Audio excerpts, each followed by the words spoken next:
Zenari Empire, the most powerful force in the galaxy, known for their ruthless conquests and enslaving every species they encounter. But when they capture a human Deathworlder, Jack O'Connell, someone they believe to be just another prisoner to break, they make a critical mistake. They've never faced a human like him before. Jack's endurance, willpower, and thirst for freedom turn him into a force they cannot control. Will he break under pressure, or will he unleash something far more dangerous? Prepare yourself, because this is a story of survival, defiance, and revenge. Get ready to witness how one human challenges the might of an empire. His name will echo across the stars. Jack O'Connell blinked against the harsh white lights overhead, his head pounding in time with the rhythmic hum of the station's ventilation system. His limbs felt heavy, stiff from the restraints, but that was the least of his worries. He had woken up in worse places before. A lot worse. The cold, sterile walls of the Zenari prison cell were as alien as they were oppressive. Smooth and featureless, they reflected the dim lights with a cruel precision that made the place feel even more suffocating. He was lying flat on a metal slab, the kind of cot that didn't even bother to pretend it was meant for comfort.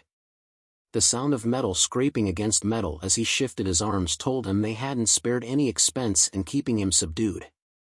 Shackles. The cuffs around his wrists and ankles were a brutal reminder of where he was.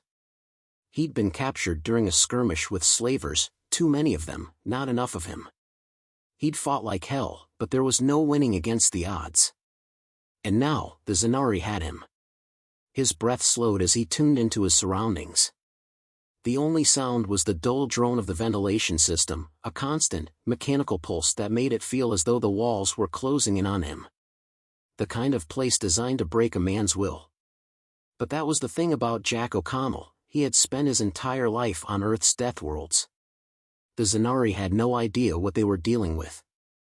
He flexed his fingers. The cuffs didn't move. But that was fine. The shackles didn't matter.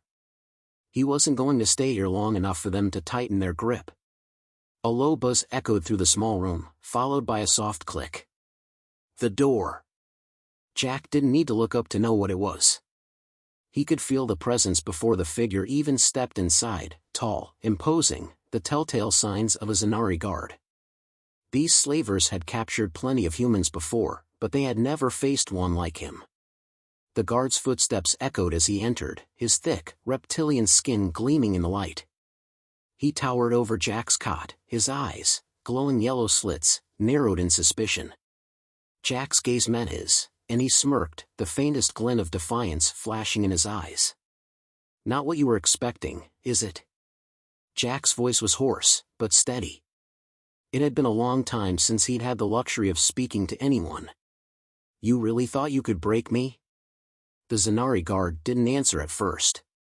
His sharp claws clicked against the floor as he circled Jack's cot. He stopped directly in front of him, studying Jack with a curious but dismissive expression. "Humans are weak," the guard muttered in a gravelly voice. "Easily subdued. Your kind is nothing more than cattle to be sold." Jack's eyes flicked to the guard's neck, where a communicator rested. That's where the real prize was, the key to the rest of the station. But the guard wasn't going to give that up easily. "Keep telling yourself that," Jack muttered under his breath, his gaze fixed on the slaver's weapon holstered at his side. It was a sleek, high-tech gun, likely designed to render a man unconscious with a single shot. He'd been trained to recognize these things in seconds, but that wasn't the part that mattered. What mattered was the weakness, the tiny fracture in the guard's confidence that Jack could exploit. The guard reached down and grabbed Jack by the arm, jerking him upright. The shackles pulled tight against Jack's skin, but he didn't flinch. He knew what came next. He had seen it all before, the interrogation, the threats, the endless attempts to wear him down. "What's your name?" the guard demanded, his voice carrying a faint edge of irritation. "What's your designation?" Jack's lips curled into a tight grin. "You really think it matters?" His voice was quiet, almost mocking. "I'm just another human to you, right? Another cargo." The guard's lips curled into something resembling a sneer. "You're nothing but property. And property doesn't get to have a name." Jack leaned in, close enough that the guard's breath smelled like the sour chemicals of synthetic meat. He spoke low, just enough for the guard to hear, "Valkyrie." The Zanari paused, confused. "What?" Jack's grin widened. "Valkyrie. It's my call sign. And you'll be wishing you never heard it by the time I'm done." The guard's eyes narrowed, but he said nothing. He dragged Jack to his feet and shoved him toward the back of the room, a series of small electronic devices buzzing to life along the walls. The low-frequency hum made the air feel thick with static, but Jack didn't react.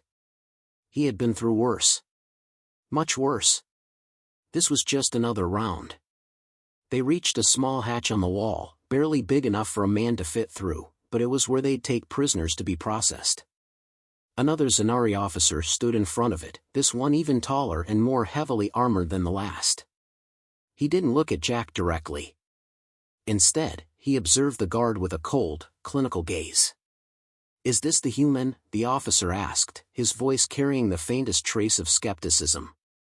"Yeah," the guard replied, clearly displeased. "They said he was something special." "I don't see it." Jack didn't speak. There was no need. The guard had already made up his mind. They thought they knew him. Thought they knew humans. They were wrong. Every one of them would learn that soon enough. Without another word, the officer opened the hatch, and they shoved Jack inside, the door slamming shut behind him with a finality that was almost deafening. The cell was smaller than the last one, if that was even possible. A narrow cot lined the wall, a small drain in the center of the floor, and a single light overhead that cast harsh shadows across the room. Jack stood there for a moment, scanning the space. There were no windows, no way out. The walls were solid, and the floor felt like it had been engineered to prevent escape. Good. He'd spent too long in places like this. Far worse than this. And still, he had always found a way out. Jack stretched his neck, trying to rid himself of the stiffness in his muscles. He could hear the distant clamor of other prisoners, screams, arguments, the murmur of conversations in dozens of languages, none of them his own. They'd all been captured. Just like him. And like them, he was a slave, at least for now. But not for long. He could hear the footsteps of the Zanari moving down the hall outside, the clinking of their armor and the low growl of their voices. He smirked to himself. They didn't know it yet, but they had just made the worst mistake of their lives. He wasn't just some captured human. He was Jack O'Connell. And they would soon learn what it meant to face a Deathworlder. His call sign was Valkyrie. And they were already dead. Jack spent 3 days in the cramped, windowless cell before they sent someone to check on him again. His hands were raw from the shackles, but he'd been using every waking moment to observe, analyze, and calculate.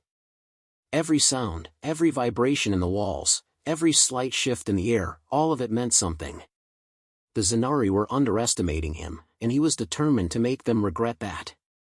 He had expected a little more resistance from them. The first few hours had been filled with their loud, threatening voices outside the door, but they quickly realized they weren't going to break him with simple intimidation. By the time the third day had rolled around, the Zanari had settled into a pattern, minimal interaction, just enough to keep him subdued and on edge. But that's where they made their mistake. They thought they had all the time in the universe. He had always been a fast learner, and these slavers were no exception. He'd already started to map the station in his mind, its layout, its weak points. He had made mental notes of the guards' routines, the kinds of prisoners kept in the holding areas, and most importantly, the security systems. Jack knew exactly what they had, and he knew exactly how to exploit it. The hum of the air recycling system cut through the silence again. The door to his cell slid open with a familiar hiss, but this time, something was different. The Zanari guard who entered wasn't the same one from before. This one was smaller, more agile, and had the air of someone more accustomed to dealing with dangerous prisoners. He had a sharp, calculating look in his yellow eyes, and his long claws flexed with practiced ease. "Time to move, human," the guard said, his voice cold but controlled. "The captain wants to see you." Jack didn't respond immediately. He let his eyes drift over the guard, noting the subtle tension in his posture. This wasn't going to be a simple transfer to another cell. The Zanari had decided they needed more than just physical control over him, they wanted to break him. Jack was certain of that. Instead of answering, Jack simply stood, his movements slow but deliberate. The shackles on his wrists clinked as he raised his hands to the collar of his shirt, adjusting it with a calculated gesture. The guard's eyes flicked to the cuffs, then back to Jack's face. "Don't make this harder than it needs to be," the guard warned. Jack tilted his head, a grin tugging at the corner of his lips. "Harder? I'm not the one making it hard. I'm just waiting for you to realize your mistake." The guard didn't respond, but the faint tension in his shoulders gave away just how much that comment had unsettled him. He motioned for Jack to follow, leading him out of the cell and into the narrow hallway. Jack kept his head low, deliberately moving with a languid, nonchalant gait, as though he wasn't being marched to whatever fate the Zanari had in mind. Inside, his heart was steady, his mind sharper than ever. He could feel the surge of adrenaline begin to build in his blood. This was where the game would shift. As they passed through the station's corridors, Jack's mind raced. The Zanari were too focused on control to notice the small details that were slipping through the cracks. He knew the layout of the station by now. He could almost taste the weak spots, the hidden passages. Every door they passed had a security system Jack could exploit, and the guards around them were already conditioned to think that nothing could escape their grasp. But Jack wasn't just a prisoner. He was a Deathworlder. They reached a large chamber at the end of the hall, a fortified room lined with thick glass walls. Inside stood a figure, tall and imposing, dressed in black military-grade armor, Captain Krog. His reptilian features seemed to ripple with an unspoken authority as he watched Jack being led into the room. The air around him felt heavier, more oppressive, as though the captain's presence filled every inch of space. "Stand," Krog ordered, his deep voice carrying a weight that was meant to intimidate. "I've heard things about you, human. Things that are interesting." Jack met Krog's gaze, unfazed. His body was still, but inside, he was calculating every angle. He'd seen men like Krog before, ruthless, calculating, proud of their power. But Jack had learned long ago how to make men like him bend. "You heard right," Jack said, voice flat, no hint of fear in his tone. "I'm not some prize you can toss into a cell and forget about. I won't break." Krog's yellow eyes narrowed. "You think you're special? Just another human in a long line of prisoners." "I don't think it," Jack replied evenly. "I know it." The captain stepped closer, his gaze intense. "You are nothing. Just another weak, primitive species that will be crushed under our heel." He paused for a moment, as though testing the air. "Tell me, human, what makes you think you can survive here?" Jack leaned forward slightly, his eyes locked on Krog's. "Because you Zanari don't know what survival is. You haven't learned the meaning of real survival." Krog's lips curled in a snarl. "We conquered worlds far older than yours. Your species is a pathetic blip in the galaxy." Jack didn't flinch. "That's where you're wrong. You're the ones who don't understand what survival is. The only reason you're still standing is because the real survivors don't bother with you." For a brief moment, Krog's expression flickered. It was subtle, almost imperceptible, but Jack saw it, a crack in the captain's mask of superiority. The Zanari had underestimated him, and it was starting to show. Krog stepped back, giving a curt nod to the guard. "Take him to the training cells. We'll see if your survival skills are as impressive as you claim." Jack didn't resist as he was ushered out of the room. As they made their way down another hallway, Jack couldn't help but grin. Training cells, that was what they called their torture rooms. But Jack had been through worse. He wasn't going to be just another statistic. He was going to show them what happened when they poked the wrong human. In a way, this was the moment he had been waiting for. They thought they controlled the game, but they were wrong. He wasn't just going to survive. He was going to make them regret every single moment they'd spent thinking they had him cornered. The Zanari might be more advanced, more ruthless, but they hadn't faced a Deathworlder yet. And Jack O'Connell was about to make sure they never would again. The door to the training cell slid open with a soft hiss, the sharp scent of antiseptic and metal assaulting Jack's senses. His pulse quickened, but his expression remained cold, controlled. The Zanari had brought him here expecting him to break. They'd shoved him into this stark, sterile chamber filled with weaponry and various torturous contraptions, expecting to break his will or force him into compliance. They had no idea what they were up against. The guard shoved him forward, but Jack barely moved, a deliberate resistance that drew a flicker of annoyance from the Zanari. He wasn't scared. He wasn't intimidated. He knew exactly what this room was designed for, but the Zanari had miscalculated. They had underestimated him. And that would be their mistake. The chamber was built for one thing, to force prisoners into submission. It had an array of tools, some designed for physical pain, others for mental manipulation. The center of the room was dominated by a large chair, its restraints meant to hold a prisoner still while various devices attached to their body. Jack had seen the things humans were put through in places like this. They were meant to break you, to strip away your humanity. Jack's shackles were undone without ceremony, the cold metal clicking open as the guard stepped back. Another figure emerged from the shadows, Krog, the Zanari captain, his armored frame towering in the doorway.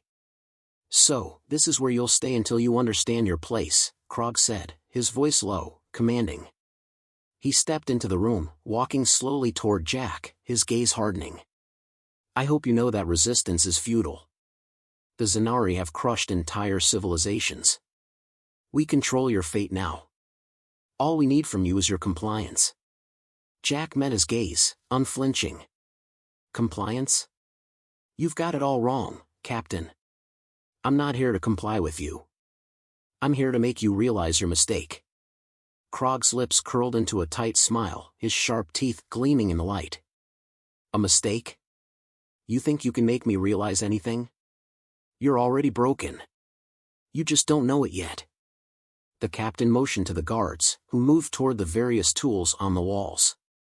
They were prepared, they thought, but Jack knew this game all too well. He'd survived worse. The Zanari were about to learn how wrong they were. The guards moved swiftly, each grabbing a different device, their claws scraping against metal and plastic. They approached Jack with mechanical precision. One guard carried a thin, electric whip, while another held a pair of high-powered restraints meant to induce pain by stimulating the nervous system. But Jack didn't even flinch when the electric whip snapped through the air with a crackle. "Do you feel that?" the captain sneered, watching intently as the first strike landed across Jack's chest. A blinding, painful jolt of electricity arced through his body, but Jack didn't scream. He didn't move. The captain's smile faltered, but just for a moment. He hadn't expected this. Jack stood there, breathing steady, every nerve in his body alive with the sting of pain, but his mind was clear. They couldn't break him with this. He had endured worse in the harsh climates of Earth's deathworlds. Pain was just another sensation to endure. "You think you're invincible?" Krog asked, stepping closer, his voice gaining a sharp edge. "You think your species is special? You're nothing but prey." Jack's head tilted to the side, his smirk almost mocking. "I'm not the one in chains, Captain. You're the one who's prey." Krog's eyes flashed with rage. He snapped his fingers, signaling the guard with the high-powered restraints. The guard stepped forward, the device humming with lethal potential. With a swift motion, the device was activated, and the sharp, electric pulse shot into Jack's body. The sensation was brutal, every fiber of his being screamed in protest. He felt his muscles seize, his vision blur. But still, he held firm. He refused to give them the satisfaction of hearing him scream. "You'll break," Krog said again, his voice almost a hiss. "Every human eventually breaks." Jack's chest heaved with the effort to control his breathing, but his eyes were clear, steady. "No," he said through gritted teeth. "You're the one who doesn't understand. I'm not just another prisoner. You don't know what I've survived. You don't know who you're dealing with. Krog leaned closer, his face twisting in disgust. "You're nothing." Jack's lip curled up into a snarl. "That's where you're wrong."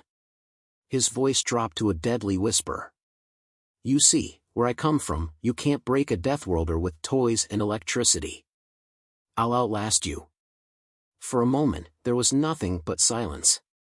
Then the guard, seeing that Jack was not as easily subdued as they'd hoped, turned away to fetch another tool. But Jack's mind was already working, already finding the cracks in their security.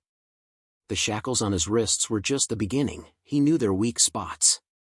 The Zanari, despite their advanced technology, hadn't considered that a human might be more than just muscle and flesh. Krog straightened up, his eyes narrowing. He wasn't used to being taunted. He wasn't used to having his authority questioned so openly. "You think you're special, don't you?" he spat. "You think your survival skills make you a threat?" Jack's smile widened. "I know I'm a threat. And when I'm done with you, you'll wish you'd never come across me." Krog's eyes flicked over to the guards, giving them a silent command to leave the room. He crossed his arms, glaring at Jack, as though measuring him up for the first time. "You're tougher than I expected," Krog admitted, his voice colder now, "but you're still a prisoner. And no matter how much you resist, you'll never leave here." Jack's chest rose and fell with deep, controlled breaths. He knew exactly what to do. They had made a mistake. The Zanari believed they could break him, but they had never faced someone like him. They didn't know the lengths he would go to. They didn't know that humans, especially Deathworlders, were born to fight, born to survive, and to never give up. The captain's face twitched with frustration as he turned to leave. But before he reached the door, Jack spoke again, his voice low and dangerous. "I've got one thing to say to you, Captain, you're not going to make it out of here alive. And I'll make sure the last thing you hear is my name." Krog stopped, his back to Jack. For a split second, Jack saw a flicker of uncertainty, just the faintest crack in the armor. He had planted the seed of doubt, and now he just had to let it grow. "You're already dead," Krog muttered, stepping out of the room and signaling for the door to close behind him. But Jack knew better. The game had only just begun. The Zanari didn't realize yet, but this Deathworlder wasn't going to be a prisoner. He was going to be their nightmare. The Zanari had underestimated Jack. They had thought that by using physical pain, they could break him. But the more they tried, the more they pushed him, the more they began to realize that they had made a grave mistake. Pain didn't work on him the way it worked on others. He wasn't like the others they had captured. He wasn't just a prisoner. He was a force waiting to be unleashed. Jack had been subjected to everything they had at their disposal: electricity, pressure devices, restraints that tortured the nervous system, and even poison that made his body burn with agony. Yet, every time they thought they had him on the edge of collapse, he pushed back. It was becoming clear that they could not break his will. His endurance was legendary, his will unshakable. Still, the Zanari were persistent, and they were learning. They had shifted their tactics now, no longer relying solely on brute force. Instead, they had resorted to psychological manipulation. They knew that humans, Deathworlders especially, had a unique form of resilience, one that wasn't just about surviving physical torture. They had tried to isolate Jack, keeping him in solitary confinement, cutting off all communication with anyone or anything outside. They used silence, the lack of information, and the creeping sense of hopelessness to wear him down. But Jack wasn't foolish. He wasn't isolated. His mind was never confined by their walls. The hum of the ventilation system was the only noise in his small, dimly lit cell. Jack sat against the wall, his hands resting on his knees, eyes closed. He could hear the footsteps of the guards in the distance. They thought they had him subdued. They were wrong. The door to his cell slid open again, but this time there was no threat of immediate violence. Instead, a new face entered, the face of someone more intelligent, more subtle than the usual Zanari soldiers. A woman. Her features were sharp, her eyes cold, but there was something different in her approach. She wasn't here to torture him directly. "Jack O'Connell," she said, her voice calm but commanding. I'm Commander Tessa Vrak. I'm here to speak with you. Jack didn't react immediately. He'd learned long ago that silence was sometimes the best weapon. He let the words hang in the air between them, his gaze fixed on the floor, watching the faint shadows shift in the dim light. You've been here for weeks, enduring our treatment. You've resisted.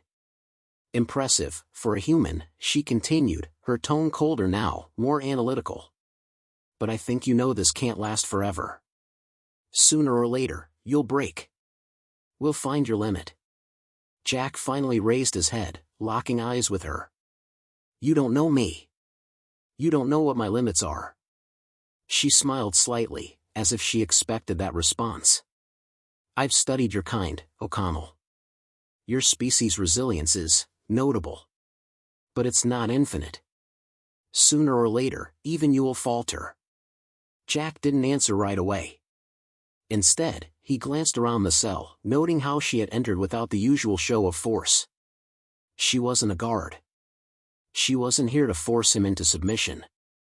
She was here for something else.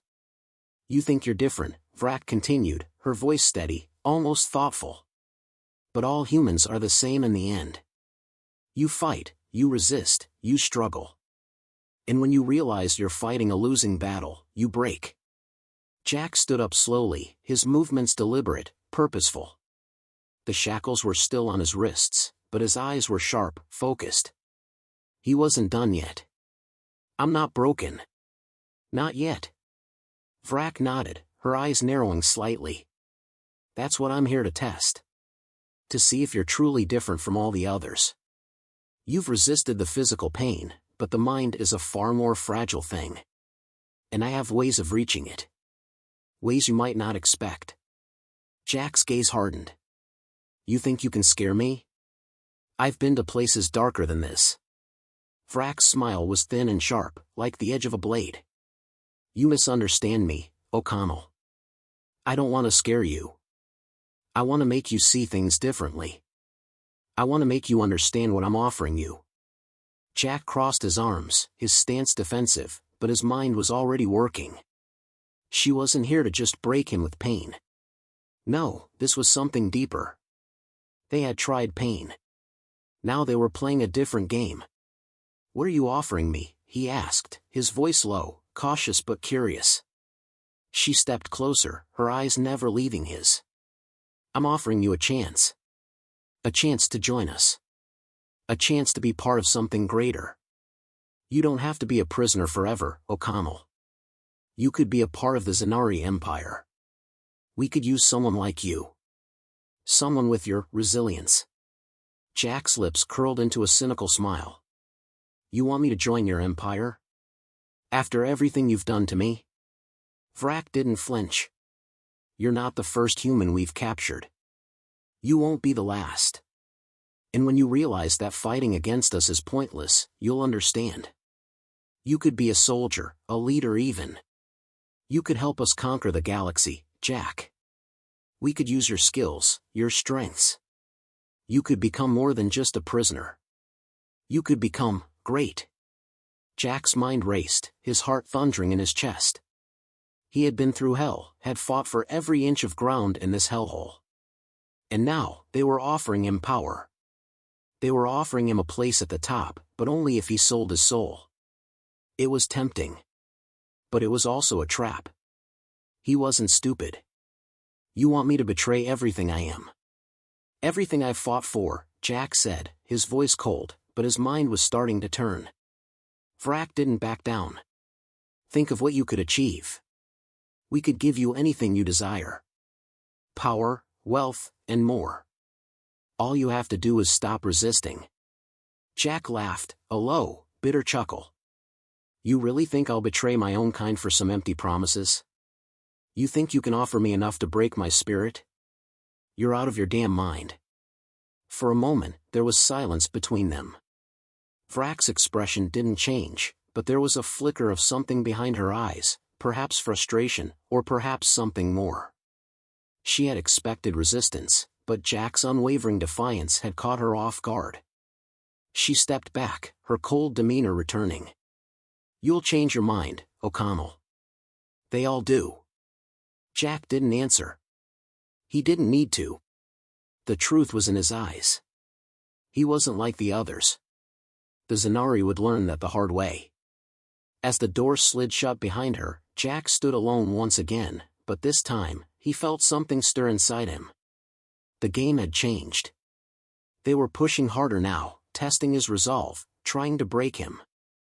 But they had no idea what they had just set into motion. Jack wasn't just going to survive. He was going to escape, and when he did, he would make them regret ever crossing paths with a human. The Zanari had made one final mistake. They had underestimated the wrong man. The Zanari had made their final mistake, and now, Jack O'Connell was ready to make them pay for it. What they had failed to understand was that humans were not just survivors. They were conquerors. They were driven by a resilience that could not be broken, a spirit that no amount of pain or manipulation could crush. In the days that followed, the pressure on Jack increased. The Zanari escalated their tactics, pushing him further, testing his limits. But with every effort to break him, he only grew stronger, more determined. Their traps, their threats, their promises, they were all futile. Jack had already made up his mind. The turning point came one quiet night when Jack was left alone in his cell. The usual guards were absent, and he was granted a brief moment of silence. It was then that he heard it, a soft tapping against the metal wall of his cell. His heart skipped a beat. His mind raced. It wasn't a guard. It wasn't a Zanari soldier. Someone had breached the security, and they were here to help. With practiced precision, Jack rose to his feet, his shackles rattling slightly. The tapping came again, more insistent this time. His instincts screamed at him to stay still, to wait, but he didn't have the luxury of time. The Zanari were learning, adapting. They wouldn't give him another chance. The wall in front of him slid open with a quiet hiss. Standing there in the shadows was a figure, a human. A resistance fighter, someone who had infiltrated the Zanari base, a member of the very faction that had been hunting for him since the first day of his capture. "Jack," the figure whispered, her voice barely audible. "We're getting you out." It was all Jack needed to hear. Without hesitation, he followed the woman, moving swiftly and silently through the halls. She led him through the maze of corridors, past guards, and into a maintenance area where a small escape ship waited. Jack's heart raced, the adrenaline flooding his system as the enormity of his escape began to sink in. They were taking him back. Back to Earth. Back to his people.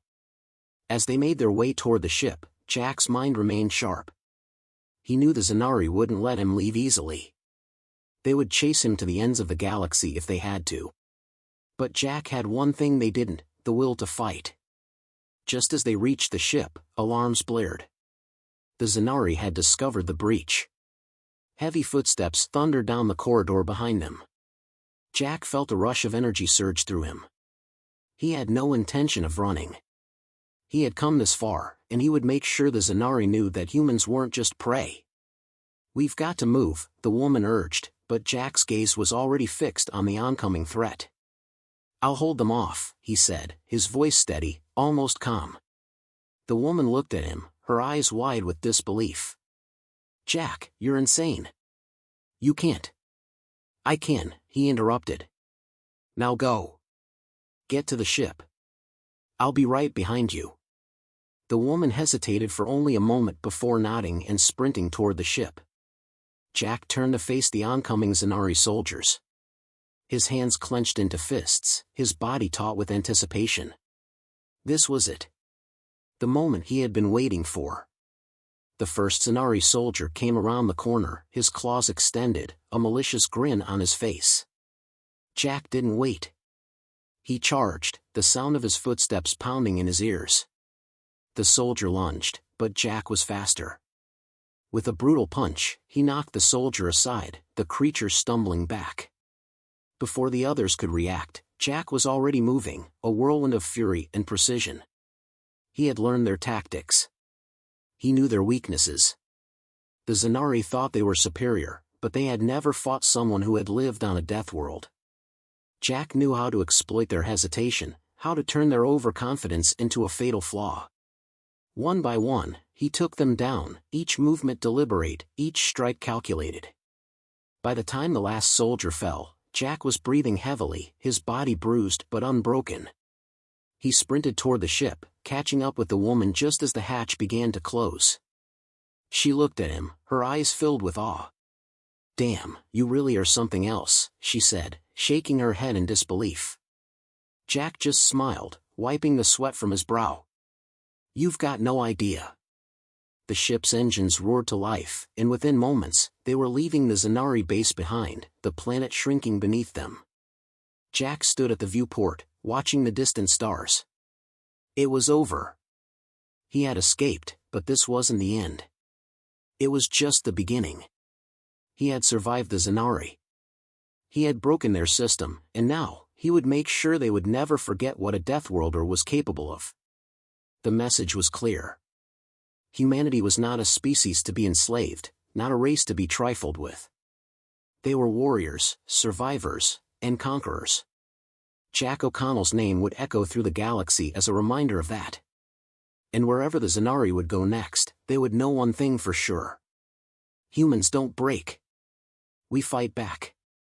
The end, or rather, the beginning of their downfall.